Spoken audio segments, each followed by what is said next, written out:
Bismillahirrahmanirrahim. Assalamu alaikum. My name is Hassan and today we are going to check if login user has already purchased a product in WooCommerce WordPress. Before starting work, it's my request, please subscribe my channel. Thank you. Now back to our work. So we will add custom code. So go to dashboard. We are going to install plugin. Scroll down on left side you see plugin. So click on add new. Then in search plugin write WP code. So this is plugin WP code insert header and footer we will use. So you will install this plugin and activate it, and after activation scroll down on left side you see code snippet and then you see add snippet, so click on it. Then you see add your custom code, so click on it. Now create custom snippet section open. You can add title here, then you see code preview. On right side you see code type, drop down select PHP snippet.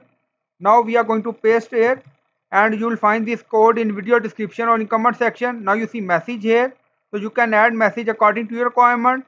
Now scroll down you see insert method, auto insert, location run everywhere, on top inactive. Now click active and then click on save snippet. Now snippet created and saved. Go to shop page and refresh the page. Now scroll down you see purchase message on product.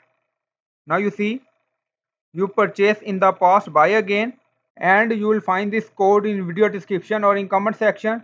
You can add your message here. So I hope you like this video. Please like, comment, share, subscribe. Thank you for watching.